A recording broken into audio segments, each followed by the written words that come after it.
अस्सलामुअलैकुम वरहमतुल्लाहि वबरकातुहू। उम्मीद करती हूँ आप सब खैरियत से होंगे। आज जो मैंने आपके साथ बात डिस्कस करनी है बहुत ज़्यादा इंपॉर्टेंट है। इस वजह से आपने किसी भी चीज़ को स्किप नहीं करना और लाजमी सुनना है। होगी भी बिल्कुल थोड़े से लाइक 1 से 2 मिनट की होगी, लेकिन आपने सुननी लाजमी है सारी। हुआ कुछ यूँ कि सबसे मोस्ट इम्पोर्टेंट आपके साथ बात शेयर करूँगी।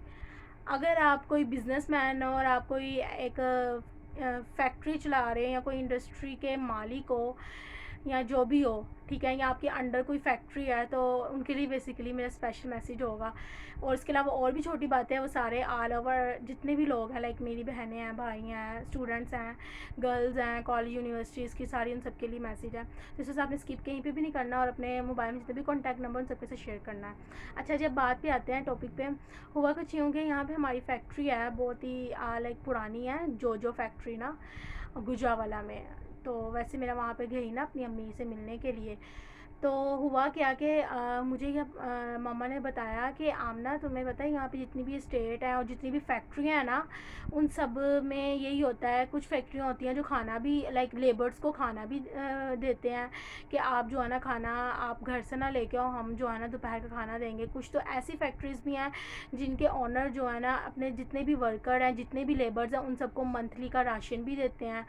और कुछ ऐसी फैक्ट्री जिनके रूल्स रेगुलेशन इतने सख्त हैं कि वो जस्ट जो है ना सैलरी के अलावा कुछ भी नहीं, इवन कि कोई छुट्टी हो जाए वो भी काटेंगे। सबके खैर अपने अपने रेगुलेशंस हैं, सबके अपने अपने रूल्स हैं, तो इस वजह से बंदा कुछ कह नहीं सकता। लेकिन एक फैक्ट्री की जब मामा ने मुझे बात बताई कि मामा को थोड़ी सी इन्फॉर्मेशन थी उस एरिया की, लाइक यहाँ पे क्या क्या नहीं, वैसे ही बातों बातों में जब मुझे एक बात बताई तो मैंने कहा मैं आपके साथ लाजमी शेयर करूँगी। मामा ने बताया कि यहाँ पे एक फैक्ट्री है, चलो मैं नाम भी नॉमिनेट कर देती हूँ, जो फैक्ट्री है गुजरावाला में। आई थिंक सो, पता नहीं उधर ये कैंडीज़ वगैरह का काम है या पता नहीं किसका। उसमें मेल भी इसमें जितने भी मेल और फीमेल जितने भी है ना, उन सब के लिए एक बहुत ही इम्पोर्टेंट जो है ना जो वहाँ के ओनर है, उन्होंने एक बड़ा ही ख़ास काम किया, शायद उनको नेकियां भी मिलती है। उन्होंने कहा जनाब, और ये तकरीबन आज से 20-25 साल पुरानी फैक्ट्री है, 20-25 साल से भी पीछे चले जाओ, 30-35 साल पुरानी फैक्ट्री है। और इस फैक्ट्री की क्यों इंपॉर्टेंट बात क्या है, मैं जो आपके साथ शेयर कर रही हूँ, सबसे आज अलग डिफरेंट टॉपिक पे बात कर रही हूँ। इस फैक्ट्री की सबसे इम्पोर्टेंट बात यह है कि उनके ओनर ने कहा कि जनाब ये जो 20-25 साल जो रेट था ना रोटियों का, यानी कि 2 रुपये की एक रोटी उस दौर में मिलती थी, जिस दौर में 2 रुपये की रोटी मिलती थी, तब से लेकर अब तक वो रेट इतना ही है। उन्होंने कम नहीं किया, लाइक सॉरी ज़्यादा नहीं किया, यानी कि अब तो बाहर से 10 की रोटियाँ पता नहीं 8 रुपये की मिलती है। तो उन्होंने कहा कि नहीं, जितने भी लेबर्स हैं ये बड़ी मेहनत से मतलब कि कमाने के लिए आते हैं, तो उनके बड़े अच्छे रूल्स थे। तो जब मैंने सुना, मैं कहा मम्मा क्या मतलब कि 5 रुपये में खाना ख़त्म, 2 रुपये की रोटी, 3 रुपये का या 4 रुपये का सालन, या 10 रुपये का आप लगा लो, 10 रुपये में 1-2 रोटियां भी और सालन भी बंदा पेट फुल कर खा लेता है। मैं कहा मम्मा, ऐसा खाना जो होगा ना फिर 100% मुझे लगता है फिर लेबर्स के लिए नहीं होगा, बाहर जो मुलाजिम होते हैं ना, या लाइक ये जो मुलजिम होते हैं, लाइक जिन्होंने या जो जेल में होते हैं, उनके लिए ऐसा खाना होगा, पानी वाला ही होगा इतना। मैं कहती तू पागल है, खाना उनका बहुत ज़बरदस्त होता है, मुझे बताया था मेरे नेबर्स ने, ये वो खाना कोई गंदा नहीं। मैं कहा फिर 100% वो डोबी टाइप होगा या दावा टाइप होगा, खाना इतना अच्छा नहीं होगा, या गंदे हाथ से बनाते होंगे जो इतनी कम कीमत में। मम्मा कहती नहीं बेटे, वो बड़ी अच्छी तरीके, उनका सर्व करने का तरीका बड़ा अच्छा है, वो लेबर्स को इतनी अच्छी मतलब कि उन्होंने ये दी हुई है। तो मैं हैरान। और आज वो फैक्ट्री इतने यानी कि 30-35 साल हो गए हैं वो चल रही है और अभी तक बंद नहीं हुई। शायद यही वजह है कि उसके ओनर को शायद दुआएं मिल रही हैं अपने लेबर्स की वजह से। इस वजह से जब भी आप कोई कारोबार शुरू करो तो आपके जो अंडर स्टाफ है उनके लिए कुछ ऐसा काम कर दो कि उनके दिल से दुआएं निकले। तो मेरे ख्याल में सबसे बेस्ट ऑप्शन ये है। कुरान पाक में भी चीज़ लिखी हुई है कि सबसे अफजल तरीन जो है ना तरीन चीज़ जो है वो सदका है, कौन सा, खाने का, किसी को खाना खिला देना। तो ये बहुत बड़ी बात है। तो अगर आप भी अगर कोई कारोबार कर रहे हो और अगर आपका नहीं चल रहा, मैं ये तो नहीं कहती कि मुझे पता है क्या आइडियाज़ है, लेकिन अगर अल्लाह ताला की मखलूक लाइक अल्लाह को राज़ी करना, तो इंसान अल्लाह की मखलूक के साथ अच्छा सलूक करोगे तो इंशाल्लाह आपके कारोबार में बरकत होगी। ठीक है, आपने शायद अपने मंथली का राशन भी देते हो अपने लेबर्स को, या फिर जो है ना इतनी सख्ती नहीं हो, तो साथ अगर आप दोपहर का खाना देते हो तो वो फ्री देते हो, वो सबसे बेस्ट है। और अगर पैसों का भी देते तो ज़रा कुछ ऐसे भी लेबर्स होते हैं जिनको मैं अक्सर देखती हूँ जाते हुए, उन बेचारों ने एक अंडा बांधा होता है एक रुमाल के अंदर, और रोटी और अंडा बांध के बेचारे बूढ़े आदमी होते हैं लेके चले जाते हैं कि ये हम दोपहर को जो है ना खाना खा लेंगे।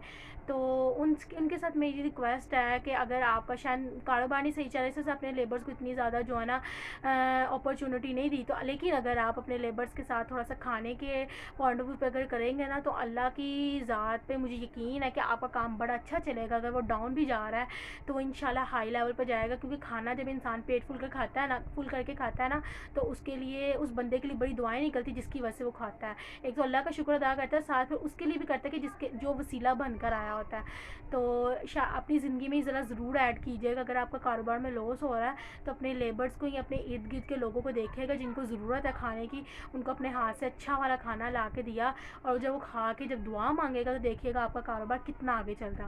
खैर, ये आपसे बड़ी इंपॉर्टेंट बात मैंने शेयर करनी थी। उसके बाद एक और बहुत इंपॉर्टेंट बात, मैं रास्ते में इसी तरह जा रही थी कि देखा क्या कि एक बड़ा प्यारा सा लड़का था। कहना नहीं चाहिए, ये आप सिर्फ ये अल्फाज यूज़ कर सकते हैं, अपने शोहर के लिए यूज़ कर सकते हैं, और जो है ना अपने शोहर के लिए यूज़ कर सकते हैं ये अल्फाज, और इसके अलावा अपने पापा। देखा क्या रास्ते में गाइस के ना बड़ा अच्छा प्यारा सा लड़का था, और वो जो है ना जा रहा है रिक्शा नहीं होता लोडिंग के लिए, वो रिक्शे पे जा रहा था, चीज़ें उसने लोड की हुई थी अपने रिक्शे में, और वो पर शायद दुकान पे जा रहा था, शायद लोड करके, या पता नहीं कहाँ पे। इतना क्यूट था, लेकिन जब उसकी मेरी नज़र अचानक शूज़ पे गई ना, तो बड़ा दिल को ऐसा हुआ कि यार इस तरह के भी लोग होते हैं जो मेहनत करते हैं, जो अपनी जूती कपड़े की तरफ नहीं देखते, सिर्फ अपनी औलाद की खातिर ना। अब पता नहीं वो मैरिड था कि नहीं था, या अपने अम्मी अबू के लिए या अपनी स्टडी के लिए कर रहा था।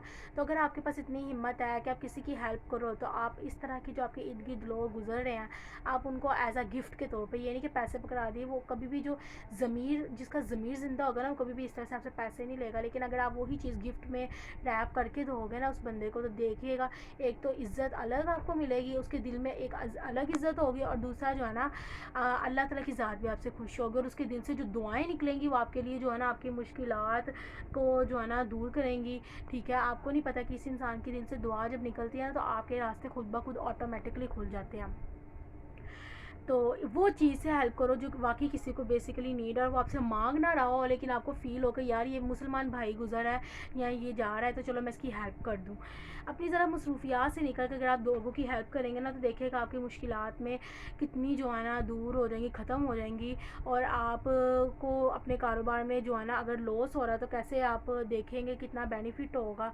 ठीक है, आपके रुके हुए काम जो है ना स्टार्ट हो जाएंगे, अगर कोई आपके लिए दिल से दुआ कर देता है। दुआ तभी निकलती है जब आप उसकी कोई ऐसी ज़रूरत पूरी करो जो आपसे खुद ना कहे, लेकिन आपको समझ आ जाए, और आप यकीन करो गाइस उसके दिल से बड़ी दुआएं निकलेंगी आपके लिए। खैर, अब इसके बाद एक बहुत ही इंपॉर्टेंट बात मैं आपके साथ शेयर करूँगी। हुआ क्या कि मैं अकेडमी पढ़ रही थी, तो सर ने बड़ी इंपॉर्टेंट बात बताई। कारी साहब ने, हमारा तर्जुमातुल कुरान का पीरियड लेते हैं, कारी साहब ने बताया तर्जुमातुल कुरान का वो पीरियड लेते हैं हमारा अकेडमी में। तो उन्होंने एक बड़ी इंपॉर्टेंट बात बताई, जब वो बता रहे थे मैंने जल्दी से नोट डाउन कर लिया, मैंने कहा मैं भूल ना जाऊँ, और मैं आपके साथ लाजमी शेयर करूँ, क्योंकि मुझे यकीन करें सीखने को मिला और मेरे दिल को जाके बात लगी, तो मैंने सोचा कि क्यों ना मैं आपके साथ भी शेयर करूँ।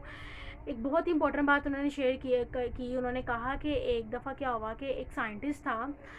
काफ़ी साइंटिस्ट ये होते हैं ना, वो अल्लाह को मानते हैं ना वो हिंदू को, बस यही कहते हैं बिग बैंग थेरी वाला उन्होंने कंसीडर किया होता अपने माइंड में सारी चीज़ें, कि जनाब इस तरह से जो है ना दुनिया बनी। एक बिग बैंग थेरी का तो आप सबको पता होगा कि साइंसदान मानते हैं जनाब एक सियारा था जिसका एक टुकड़ा पीस नीचे गिर गया, और वो उसकी वजह से वो जो है ना एक ऑर्गेनिज्म में डिवेलप कर गया, और जनाब दुनिया चली। तो खैर साइंटिस्ट का मानना नहीं है, वो कुछ होते हैं जो मानते भी हैं, जैसे हमारे फेमस जो हैं जो अब इस दुनिया में नहीं रहे, वो साइंसदान थे, मुझे अब नाम तो नहीं आ रहा, लेकिन बायो के स्टूडेंट्स को पता होगा कौन कौन थे। ठीक है, पता नहीं अल-हया, अबू सईद, पता नहीं इस तरह के कोई नाम थे, खैर आपको पता ही होगा।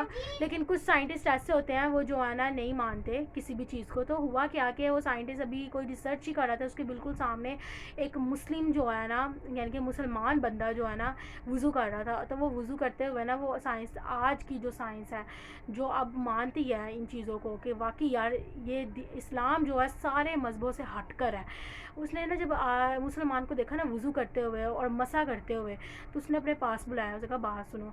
उसने कहा आप कौन सी कंट्री से बिलोंग करते हो और आपका मज़हब क्या है? उसने बताया दीन इस्लाम, यानी कि हमारा मज़हब इस्लाम है और मैं अल्लाह को मानता हूँ। तो उसने कहा अच्छा आप, उसने जब बताया ना कि मैं अल्लाह को मानने वाला, तो उसने कहा ये आप क्या कर रहे थे? उसने कहा कि हम ये दिन में 5 दफ़ा करते हैं वज़ू, ठीक है, इसको हम वज़ू कहते हैं। पाक साफ़ होकर फिर उस अल्लाह की ज़ात यानी कि उस अल्लाह की बारगाह में हाज़िर होते हैं, नमाज़ पढ़ते हैं हम लोग। तो उसने सारा कुछ तो खैर एक्सप्लेनेशन बोले, लेकिन उसने जब पूछा ना वज़ू कैसे किया तुमने, दोबारा करके दिखाना। उसने कहा मैं भी, तो साइंटिस्ट इतना हैरान हुआ। उसने कहा मैं भी कहूँ कि आउट ऑफ कंट्री में पाकिस्तान एक वाहिद मुल्क है जहाँ पे पागल खाना नहीं है। अगर होगा भी आई थिंक सो एक दो, आई थिंक है ही नहीं, ज़ीरो लेवल पे है। लेकिन आप अब्रॉड चले जाओ, कोई भी कंट्री में चले जाओ, एक गली छोड़ के दूसरी गली में पागल खाना है।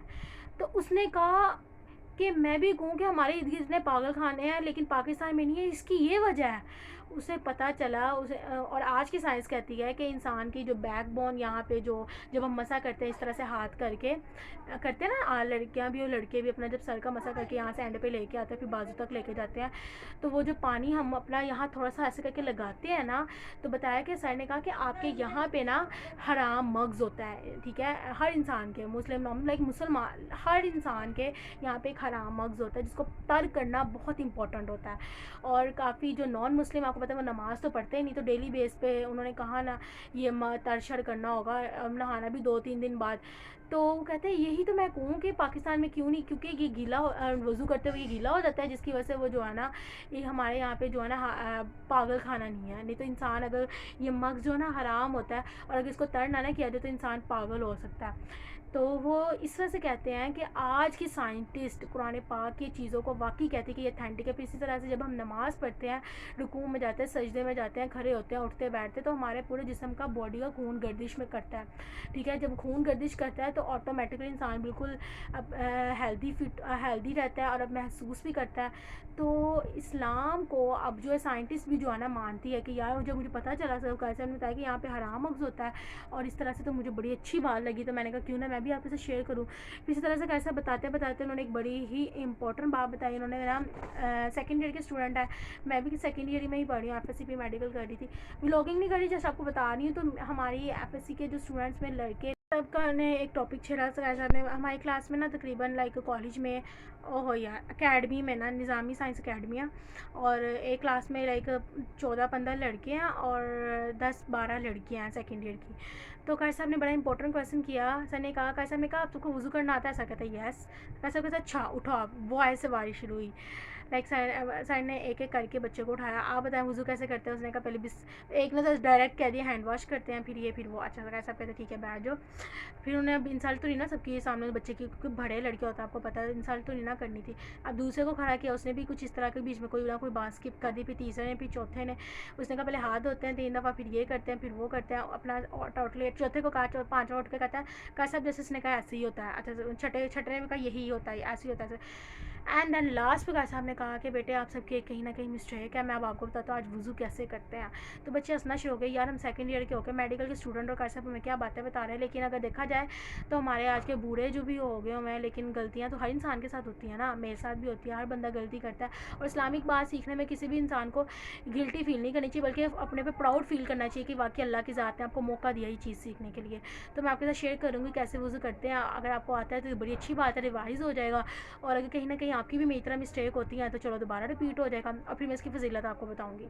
तो कार साहब ने बताया कि सबसे पहले बिस्मिल्लाहिर्रहमानिर्रहीम पढ़ते हैं, ठीक है। वाशरूम अगर जाना है, खैर जो अगर आपको अपनी ज़्यादा कंडीशन का पता होता है कि जाना है भी, कि ज़रूरत है भी कि नहीं, ठीक है। उसके बाद बिस्मिल्लाहिर्रहमानिर्रहीम पढ़ के अपने हाथ धोने, हाथ एक दफ़ा, अच्छा मैं अक्सर ये करती थी एक दफ़ा धो देती थी, हालांकि 3 दफ़ा धोते हैं ना, मैंने एक दफ़ा धो के ठीक है चलो जी वज़ू स्टार्ट कर लेना अभी तक, यानी कि अब इतनी माशाल्लाह बड़ी होगी सेकेंड ईयर में, लेकिन फिर भी मेरे अंदर ही गलती थी। तो आज कार साहब ने बताया, मैंने फोकस के साथ सुना है, इस तरह से नहीं अपनी इंसल्ट फील नहीं की कि यार वो बता रहे हैं तो पता नहीं क्या है, मुझे तो आता है ये वो। तो उन्होंने बताया 3 दफ़ा हाथ धोते हैं फिंगर्स के अंदर फिंगर डाल के, दफ़ा हाथ धोते हैं, 3 दफ़ा उन्होंने कहा कूली करते हैं और शहादत की उंगली के साथ अंदर सारे टीथ को जो है ना अच्छी तरीके से इस तरह से करना है कि कोई भी मतलब कि चीज़ और लाइक वो सारी निकल जाए। उसके बाद 3 दफ़ा कूली करके और 3 दफ़ा ही हाथ धोने हैं। मैं 1 दफ़ा धोती थी, मैं झूठ बोलूँ।